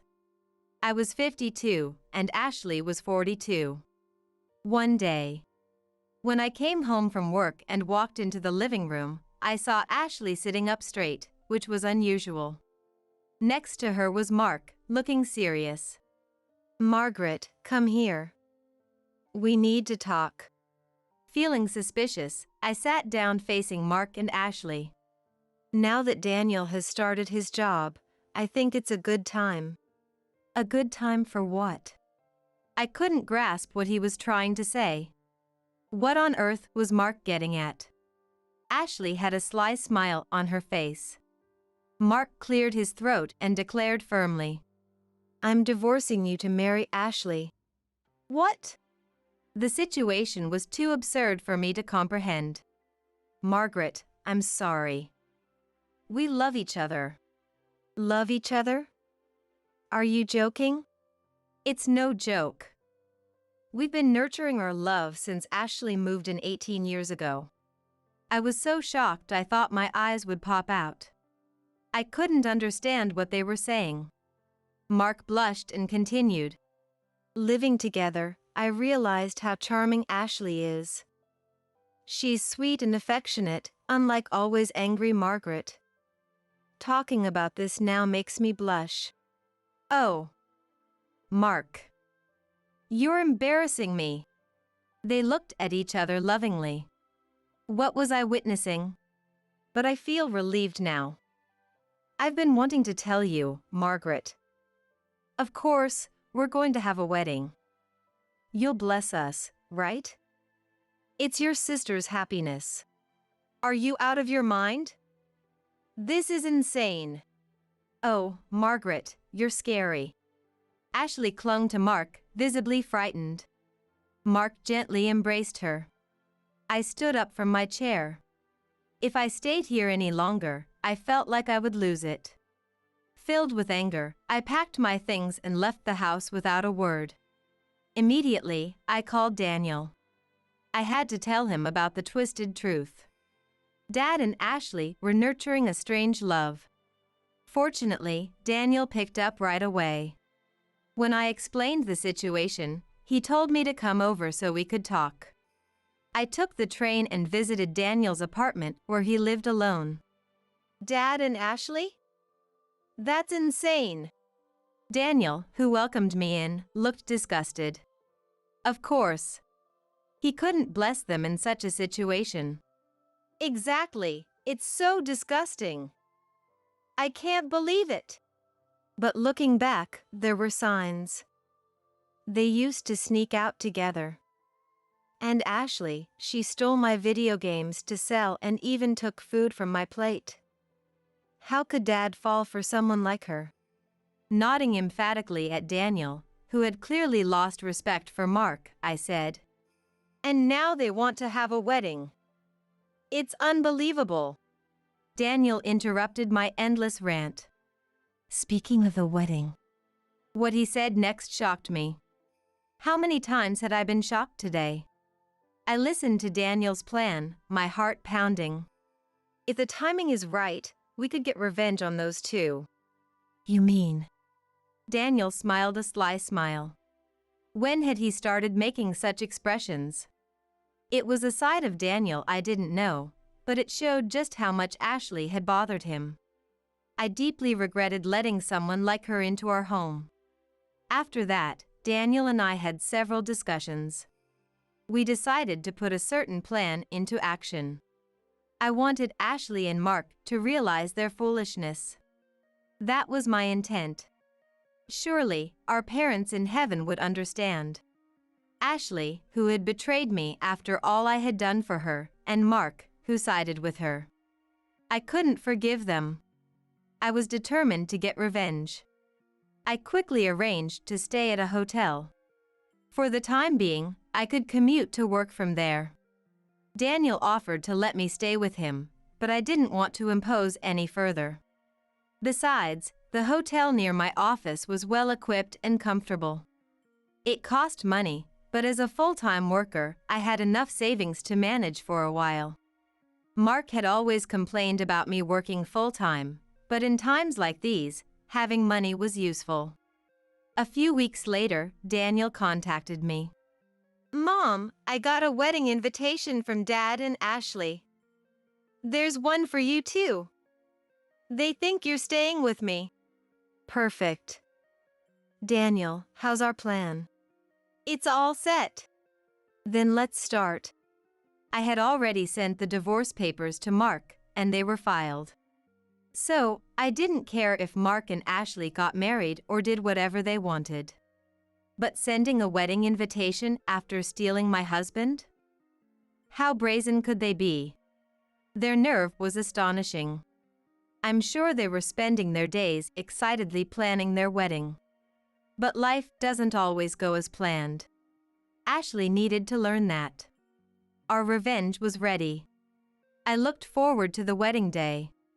Months passed. Finally, the day of their wedding arrived. I put on the chic dress I had bought for this day. Taking the train to the venue, I saw that the relatives were already gathered. After greeting them lightly, I opened the door to the waiting room. There stood Daniel in a tuxedo. Daniel, congratulations on your wedding. Thanks, Mom. Yes, today was Daniel's wedding day. He was marrying his girlfriend from college. Since his company might transfer him in the future, he thought it was a good idea to establish their home base now. The day I rushed to Daniel's place, he shared his thoughts with me. Of course, I had already met Daniel's girlfriend. Her name was Lisa. She was a serious and polite woman, leaving no room for complaint. Lisa is strong. Everything will go smoothly if we follow her lead, Daniel said with a smile, and I welcomed the idea of having such a dependable woman as Daniel's wife. However, talking about this made me realize that my role as a parent was truly coming to an end. Of course, there was a bit of sadness. But the overwhelming feeling was one of joy that he had grown up well. By the way, how are things over there? Oh, over there? Let me check. With that, I took out my mobile phone. Tapping the screen, I saw the scene at a certain wedding venue. There were Ashley in her dress and Mark in his tuxedo. They were looking around frantically. They seemed puzzled that no one had shown up for their wedding. I couldn't help but laugh at the sight. Daniel's wedding and their wedding were on the same day. Of course, at different venues. Their venue was a bit far from here, but I had explained the situation and managed to get a camera set up there. It was connected to my mobile phone so I could see what was happening. Naturally, they had no idea. This was our plan. We arranged for Ashley and Mark's wedding to be on the same day. I had told our relatives everything in advance. They were all outraged by Ashley's outrageous behavior and Mark's foolishness. They agreed to cooperate with our plan. We had sent RSVPs to Ashley's invitations, saying we would attend, but we were all actually here at Daniel's wedding. So there was no way guests would show up at Ashley and Mark's wedding. Of course, we hadn't told their friends, so they might have some people show up. But it turned out that no one did. It must have been because of Ashley and Mark's bad behavior. They didn't have any friends left to invite to their wedding. How about showing me? Daniel peeked at my phone screen. He laughed out loud, just like I did. I turned up the volume to hear what was being said. Mark, no one's here. What's going on? Did you forget to send out the invitations? Of course not. You checked them too, remember? Maybe I wrote the wrong venue on the invitations. Mark was panicking, and Ashley yelled at him. Stop joking. I'm the bride today. I'm supposed to be the most beautiful one here, and no one gets to see me? This is unacceptable. Ashley, in her gaudy dress, was furious. The scene was so absurd that it felt like a comedy. Honestly, who would want to celebrate a wedding for such selfish people? Right, they deserve this punishment. We nodded in agreement. Then, Daniel's wedding began. Lisa, the bride, looked stunning, far more beautiful than Ashley in her dress. And Daniel, who had decided to take on the responsibilities of family life. I was deeply moved by his determined expression, realizing that he was no longer a child. The food was delicious, and the conversations with relatives were lively. I enjoyed the wonderful wedding, forgetting about Ashley and Mark. As the wedding neared its end, it was time to see the guests off. We handed out gifts and took photos with each person. The atmosphere was warm and cheerful. Suddenly, there was a commotion in the lobby. When I looked to see what was happening, I saw a shocking sight. Ashley and Mark had barged in. Both were sweaty and out of breath, and Ashley's dress was dirty, as if she had fallen somewhere. How did they find us? So, this is where you are. Mark's voice startled the relatives. They were briefly confused, but quickly began ignoring Mark and Ashley as if nothing had happened. Just as I had instructed them. I had told everyone beforehand to completely ignore Ashley and Mark if they ever tried to get involved again. I stopped Daniel, who was about to step forward. I couldn't let him deal with this on such an important day. I had to settle this myself. How did you find us? No one showed up, so I thought something was wrong. I figured the invitations might have had the wrong venue, so I called nearby wedding venues. They said there was a wedding here. Mark was red-faced with anger. Ashley glared at me. But her ridiculous appearance made it hard to take her seriously. Her makeup was smudged with sweat, and her dress was so dirty it looked like a rag. Perfect timing. Since everyone is here, we'll just hold our wedding here. What? What are you talking about? Ashley, saying something outrageous, brushed past me and walked towards Daniel and the others. She fixed her eyes on Lisa. Move aside. I'm the main attraction today. With that, Ashley charged at Lisa. What are you doing? Get away, Lisa! The moment I shouted, a tremendous noise echoed around. Ashley was on the floor of the lobby. When I looked at Lisa, she was calmly looking down at Ashley. I've practiced judo since I was a child. Lisa had thrown Ashley with a one-arm shoulder throw. When Daniel said, "Lisa is strong," he meant it in more ways than one. While I was thoroughly impressed, Mark rushed to the fallen Ashley. Ashley, Ashley! Get up! Hey, what did you do? That's what I should be asking you, Dad. Daniel defended Lisa and shouted loudly. Mom and I have put up with Ashley for a long time. And now, you're suddenly divorcing Mom and marrying her? I've been disappointed in your poor judgment for a long time. Daniel spat these words at Mark, who shouted back in frustration. How dare you speak to your parent like that? I stepped in between them. Have you had enough? Take Ashley and leave. What did you say? If people like you are at Daniel's wedding, it's a nuisance. Don't ever get involved with us again. Mark fell silent. Then Ashley, who had just woken up, muttered.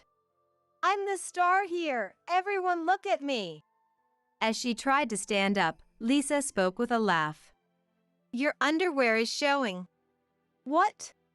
Perhaps from the one-arm shoulder throw, Ashley's dress had torn, and her underwear was completely visible. Even Ashley couldn't bear this. Don't look at me. Let's go home, Mark, hurry. Yeah. Ashley was carried out by Mark. First she says to look at her, then not to. Make up your mind. Lisa and Daniel laughed at my words. For now, the storm had passed. Ashley and Mark had been humiliated in front of everyone. Hopefully, this would teach them a lesson and make them better people. But their misfortune didn't end there. Mark's company went through a downturn and started laying off employees. He received some severance pay, but it was mostly consumed by the debt accumulated from Ashley's spending. During the 18 years they lived with us, Ashley had secretly taken money from him. Considering she had even sold Daniel's video games, she must have been desperate for money, but I never imagined she had piled up such debt again. Mark urgently looked for a new job. However, being over 50 with no particular skills, it was tough. Days passed without any job offers, and money kept flowing out. Originally, they planned to use the severance pay to finish paying off their mortgage, but that was no longer possible, so they had to sell their house. They ended up living in a motel. Now, Mark was working a part-time job. Ashley had lost her job when the pub she worked at closed. Having never worked properly before, Ashley was unlikely to start now. She would continue to live by leeching off others. And her target had become Mark. Once, while walking around town, I saw them. Ashley and Mark were scavenging discarded food behind a supermarket. They looked emaciated from not eating properly. I want steak. Do something, Mark. I'm sorry, but all I can get is this. Mark handed over expired bread from the discard cart. I'm fed up with this life. Ashley cried out. But she couldn't leave Mark, who was supporting her. At this point, they would fall into ruin together. Watching this, I felt a pang of pity and walked away. It was a cruel ending, but inevitable. There was nothing more I could do than to stay away from them. As for me, my years of service were recognized, and I was promoted to manager. I left the hotel and rented a spacious apartment. With this space, Daniel and his family could visit without feeling cramped. Later, Daniel and Lisa had a baby girl. Visiting my granddaughter has become my recent joy. That one-arm shoulder throw was impressive, Lisa. Lisa blushed and smiled. Margaret, please forget about it. It's embarrassing.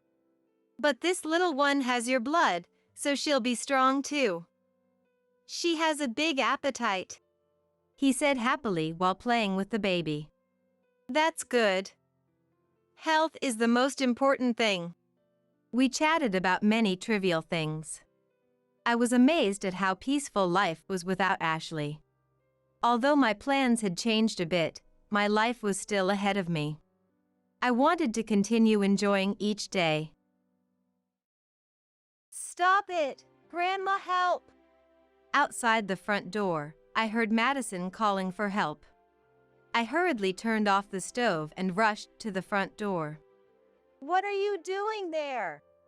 It was Sabrina, the daughter-in-law who had abandoned her child 3 years ago, trying to forcefully push Madison into a car by grabbing his arm.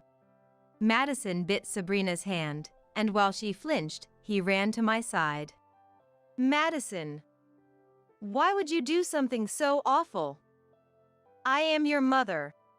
What kind of mother are you? Anger towards Sabrina exploded inside me. If you were really a mother, you wouldn't leave your child behind. You are not fit to be a mother. And now you show up trying to take my son away. What face are you putting on? You, a stranger, have no right to interfere with our happiness. You're quite presumptuous, aren't you? Then what about Madison's feelings? Have you even thought about the child for a second in these 3 years? The issue is Madison's will. It's up to Madison whether he wants to continue living with us or choose you. That's for Madison to decide. Madison, of course, you want to live with me, your mother. Who else bore you with such pain? It's obvious who's in front of you. So, the answer should be clear. You can be honest with your feelings. You don't have to mind anyone. If it's your decision, I won't say anything anymore. Believing that Madison would choose me, I dared to say such things. Then Madison, pointing at Sabrina, said, I want to live with Mom. How can this be? I was at a loss for words, never expecting Madison to choose his mother who had abandoned him. My name is Lila, I'm 63. When our eldest son, Morton, got married, my husband and I started living with Morton and his wife. Madison was not Morton's child, but Sabrina's child from a previous marriage, yet we cherished him as our own grandchild. With his charming and affectionate smile, Madison would call us Grandma, Grandpa. And we would smile back, feeling the urge to buy him anything he wanted. Seeing this, Morton would chuckle and advise, Don't spoil the child too much just because he's cute. And we would laugh like children caught in mischief. Madison is so dear to us, it wouldn't hurt if he was in our eyes. That was our couple's catchphrase. Then one day, Morton came home downcast, having failed his company's annual health checkup. You seem very down. Did the doctor say something? I asked, worried about Morton's gloomy demeanor, and he looked up saying, I need a re-examination. It might be worse than I imagined, but there could be a mistake. Yeah, who can rely on what doctors say? I tried to keep our spirits up, but the re-examination revealed a harsh reality. The family was called to the hospital, and the doctor told us, It's terminal cancer, stage 4. It took me a moment to comprehend the doctor's words. This man just got married to the woman he loves, about to start a happy life, and this happens. It's absurd. Venting my anger at the doctor wouldn't change the outcome, but I was at a loss for where to direct my feelings, and the doctor silently took it in. Grandma, don't cry. Dad will be all right. Madison rubbed my back. His brave attitude further stirred my emotions, and I couldn't stop my tears. Ever since Madison came to our home, he had grown quite fond of Morton as a father. Madison, holding back his tears, stayed close to me. When Morton's emergency hospitalization was decided, I went back home to get his clothes and toiletries. Wait, where's Sabrina? I realized I hadn't seen my daughter-in-law Sabrina anywhere. I searched the house, called her mobile phone several times, but got no response. Really? Where could she be when her husband is in such a condition? I was frustrated, and Sabrina rarely visited Morton's hospital room thereafter. Morton. Dad! Morton passed away unexpectedly in less than a month, and both Madison and I cried our hearts out. Perhaps due to his youth, the cancer cells spread quickly. Morton left us for heaven at the young age of 39, leaving his parents behind. At a time like this, where is Sabrina? Reynold, next to us breaking down in tears, vented his anger towards Sabrina. Sabrina hadn't shown her face in the hospital room even once during this time. Afterwards, the funeral was hastily arranged, and we were too busy dealing with relatives and condolence visitors to immerse ourselves in grief. Madison, though young, diligently entertained the guests who came. Seeing this, the relatives, with tears in their eyes, murmured, "How brave he is. Despite being so young, Madison is so admirable." Hearing this, the sorrow I had been holding back surged forth again. In contrast, as for Sabrina. At a time like this, what is Sabrina doing? A while ago, she took a taxi somewhere. A relative who had seen Sabrina reported to us. We were dumbfounded by Sabrina's attitude, hardly befitting a wife. And before the wound of Morton's death could heal, Sabrina left us with nothing but a note saying, "Thank you for everything. Please take good care of Madison from now on. Mom's not here?" Madison, waking up to that reality in the morning, couldn't grasp the fact that his mother had abandoned him and started crying. How could a mother be so terrible? Reynold, veins throbbing at his temples, yelled loudly. Madison has no blood relation to us. He is Morton's stepchild, son of Sabrina. Now that Morton is gone and Sabrina has left the house, Madison has become a complete stranger to us. Madison, what shall we do now? What else can we do? We'll have to ask relatives to take him in.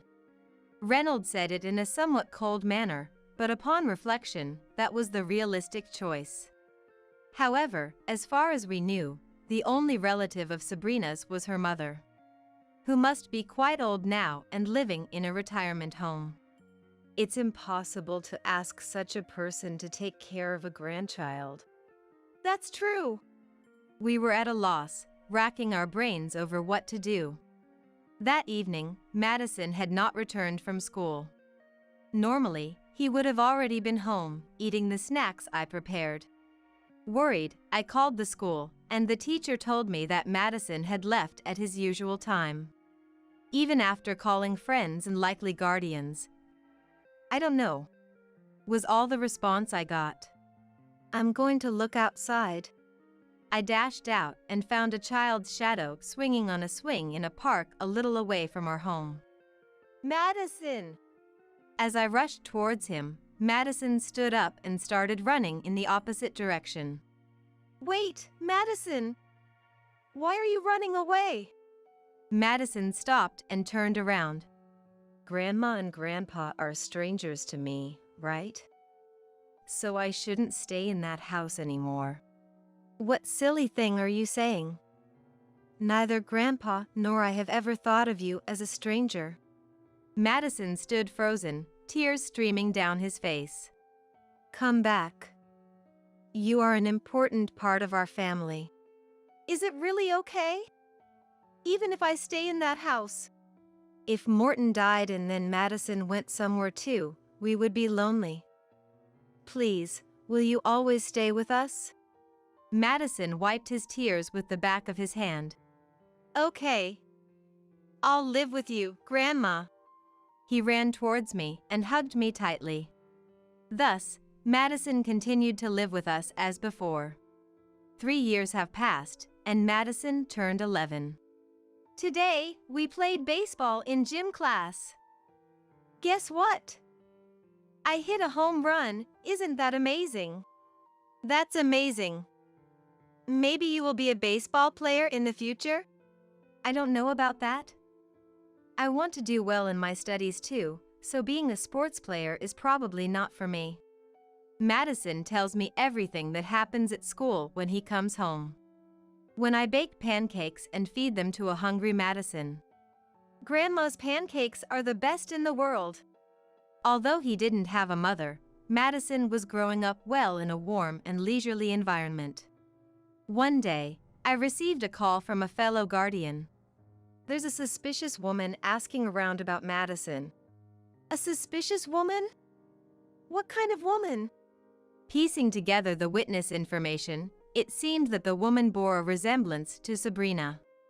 Leaving behind a child one has given birth to, no matter the circumstances, is something I cannot comprehend.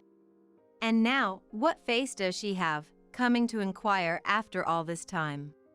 Regardless, we were vigilant every day against the possibility of Sabrina attempting to take Madison back. And then, that day came unexpectedly. As the time approached for Madison to come home, I started baking his favorite pancakes. Soon, the doorbell should ring, and I would hear Madison's voice filled with energy saying, "I'm home." With that expectation, I concentrated my ears outside, when suddenly, "Stop it! Grandma, help!" I heard Madison's voice calling for help from outside the front door. I hurriedly turned off the stove and rushed to the front door. "What are you doing there?" It was Sabrina, trying to forcefully push Madison into a car by grabbing his arm. Madison bit Sabrina's hand, and while she flinched, he ran to my side. "Madison, why would you do something so awful? I am your mother. What kind of mother are you?" Anger towards Sabrina exploded inside me.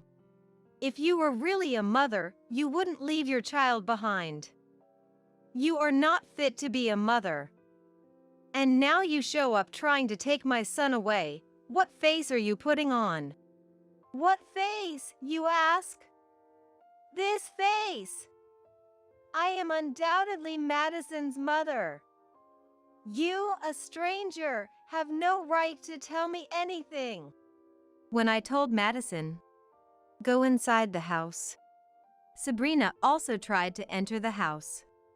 "Wait a minute. Who said you could come in? Outsiders, please leave. I have no intention of giving him back to a mother like you now. You, a stranger, have no right to interfere with our happiness." "Our happiness? What do you mean by that?" "I have someone I love now. His parents are finally about to accept our marriage. Of course, they have accepted Madison too. This is my chance to be happy."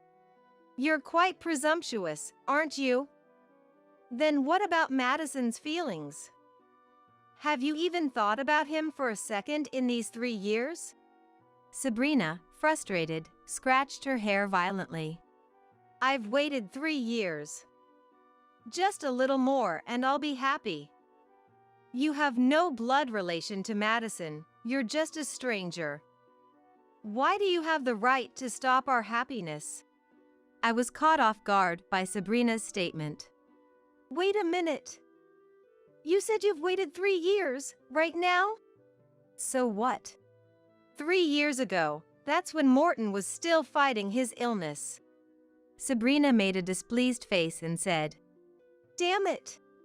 But then she brazenly continued, "So what?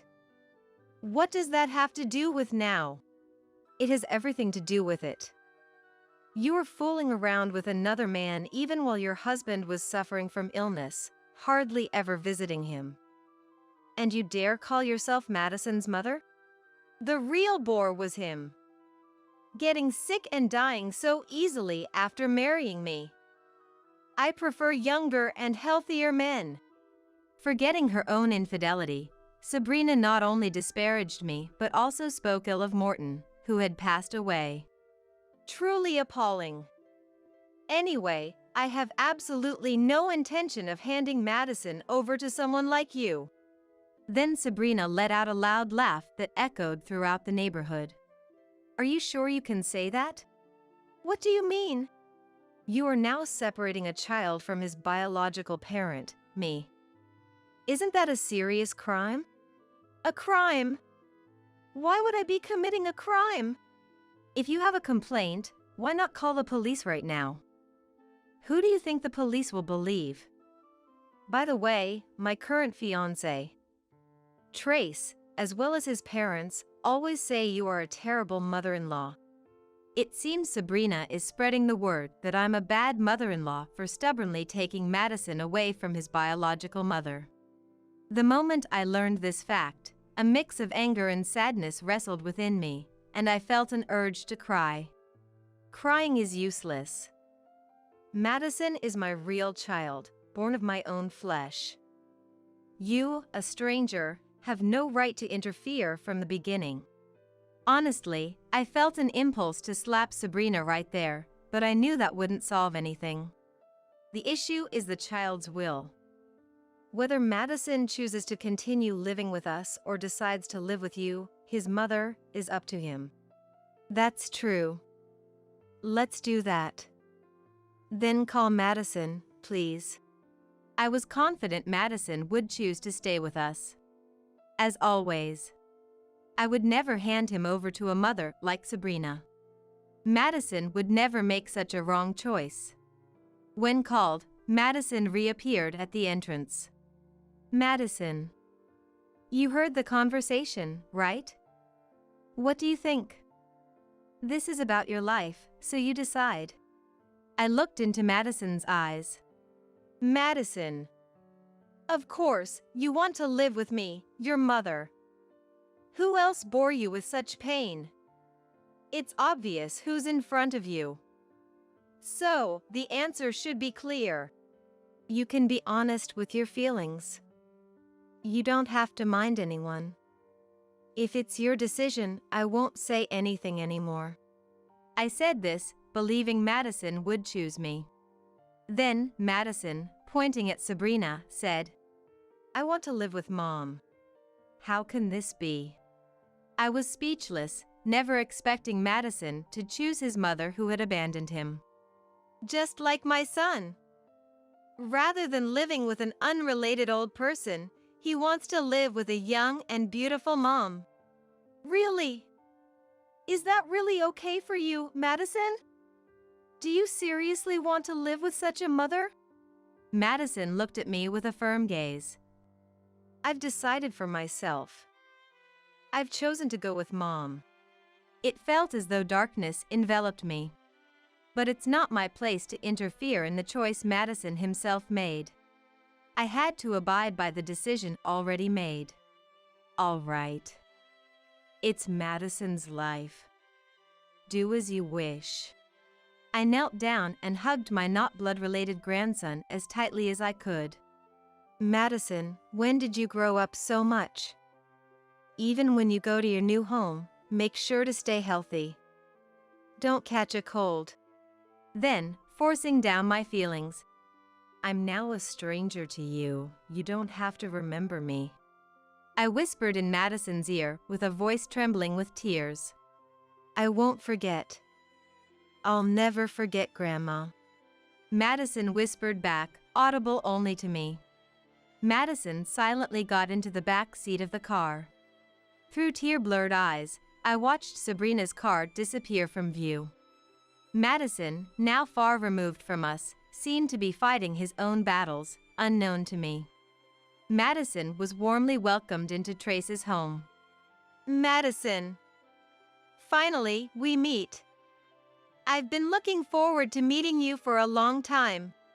Sabrina's new fiancé, Trace, 3 years her senior, was a businessman known as a beloved and respected young man. Even when Madison first arrived, Trace made an effort to make him feel at ease in the unfamiliar surroundings by engaging in various conversations.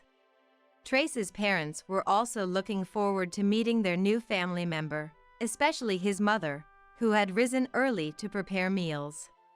When Madison stepped into the house, a feast laid out on a large platter awaited him on the table, presumably arranged by Sabrina. Weren't you able to eat good food at their house? Now that you're here, you don't have to worry anymore. You can always eat delicious meals to your heart's content. Trace said this and winked at Madison. Madison remained silent, not showing a smile. What's the matter, I wonder? Maybe he's just a bit nervous meeting his new family.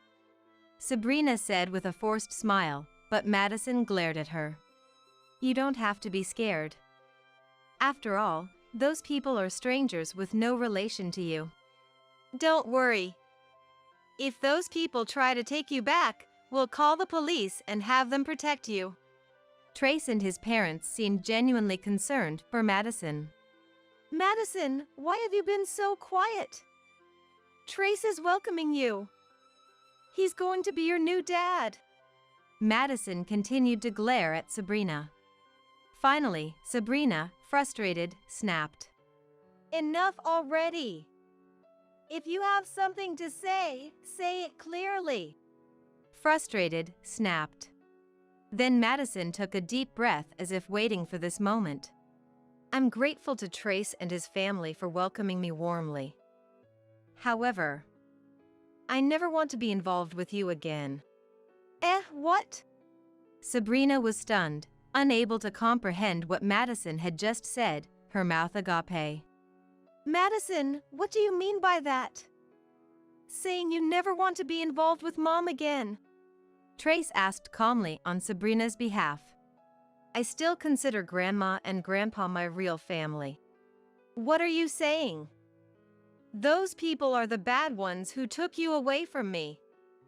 Don't say such ridiculous things. Madison, you're a kind child, maybe feeling guilty for leaving them. But you don't need to protect those people anymore. Trace looked at Madison with a shaken gaze. But Madison was resolute. I'm not being considerate towards Grandma and Grandpa. I just don't want to think of someone who cheated and then suddenly abandoned me as my mother. Wait, Madison. What are you suddenly saying? Sabrina laughed it off, clearly shaken. Madison continued. I can't stand it anymore, being abandoned by Mom who now claims to be my mother. I refuse to call such a person Mom for the rest of my life. Trace's parents, who had been silently listening, looked skeptically at Sabrina. Madison, is it true that Mom cheated and abandoned you? Trace's father asked with a stern face, and Madison nodded with conviction. That's a lie, obviously. Sabrina hurriedly denied it. When I was kicked out, this child was only 8 years old. An 8-year-old couldn't possibly understand the real situation. He must have been fed lies. Saying so, Sabrina broke down crying. Maybe Madison was too young to know the truth. Trace's mother, with tears in her eyes, showed understanding towards Sabrina's argument. Those people are truly terrible. Brainwashing such an innocent child to their advantage, it's unforgivable. Trace asserted strongly. Then Madison pulled out a mobile phone from his bag and began to play videos documenting his interactions with us. The video showed us giving Madison presents on his birthday, Madison's joyous reaction. At Madison's sports day, Reynold, without regard for others' stares, pushed through other parents to cheer. On days off from school, Madison eating the lunch I made happily during fishing trips with Reynold, filled with countless happy smiles. How is this brainwashing? This is just a normal relationship between grandparents and their grandchild. Trace expressed his honest thoughts after watching the video. And at the end of the video, it recorded the scene where Sabrina came to Lila's house to take Madison back. Stop it! Grandma, help! Sabrina is seen trying to forcefully take Madison into her car. Then there's a heated argument between me and Sabrina, where in a moment of heightened emotions, Sabrina admits to having neglected her sick husband to have an affair with Trace. Wait a minute. 3 years ago, that's when I met you, Sabrina. You said you were already on bad terms with your husband and close to a divorce, didn't you? Trace, noticing the contradiction between what Sabrina had told him and what was now being shown in Madison's mobile phone video, glared at Sabrina. Not just Trace, but his parents also began to harbor doubts about Sabrina's words. Sabrina's face turned pale, and she snatched the mobile phone from Madison's hand. I'll take care of this. She ran towards the entrance and smashed it on the ground. The mobile phone made a lifeless sound as it broke easily, and the video stopped. This must be a trap set up by Lila. She anticipated that someday I would take Madison back, so she prepared these staged videos in advance. That must be it. It's useless, you know. Madison retorted in a calm tone. Hey Mom, have you heard of the cloud?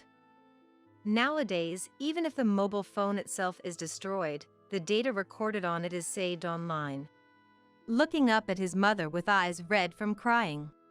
So, no matter how much you destroy the mobile phone, the data inconvenient for you remains out of your reach. Not just the video I showed now. There are plenty of memories with Grandma and Grandpa saved. Everything you're doing is pointless. Sabrina. It seems there's no lie in what Madison is saying. We've been deceived by your lies for 3 years. Trace's father said with furrowed brows. Don't be fooled. That's all lies. Trace, say something. Sabrina pleaded for help from her fiancé, but Trace, avoiding her gaze, said, I can't believe you anymore. I want an explanation that makes sense to both my parents and me. Sabrina had nothing to say and just knelt on the ground, slumping down. Well, I had no idea such things were happening behind my back. I later heard about this unfolding at Trace's house directly from Trace himself. When Trace brought Madison back, I'm truly sorry for what happened, even though I didn't know. He apologized deeply. We were surprised and responded, Please, don't be so formal. According to Trace, he had been told that the relationship with her husband had already broken down 3 years ago and that divorce was imminent. However, Lila and her husband refused to let go of Madison despite having no blood relation. And Sabrina had been fabricating lies about them, causing Madison daily distress. We were deceived by Sabrina, thinking you were terrible people. Then, the moment it was revealed all Sabrina's statements were false, Trace and his parents' sympathy turned into intense disgust. Sabrina has completely exhausted our patience. The engagement is naturally off. Trace said firmly and even mentioned seeking compensation for being continuously deceived. Sabrina, exposed for her lies and ejected from Trace's home right before their marriage, came begging to our house. I'm in a lot of debt. Please help me. We were once family, after all. I was the woman your son loved. You could at least help me a little. Despite her convenient reasoning, I did not open the door to welcome her. Then, driven by some thought, she repeatedly rammed against the closed door and eventually smashed several potted plants on the ground. Why can you only think of such foolish actions? Sabrina was screaming and causing a commotion, but soon, the noise attracted the attention of nearby residents, who seemed to have called the police. The police officers who arrived took Sabrina away. Even as she was being put into the police car, Sabrina was yelling something, but I couldn't hear her. What happened to Sabrina afterwards, we don't know, and now it doesn't matter to us. Since the incident with Sabrina, Trace has visited our house several times to help Madison with his studies. Madison is really smart, and it's fun to teach him because he learns so quickly. On his days off, Trace is in the garden playing catch with Madison.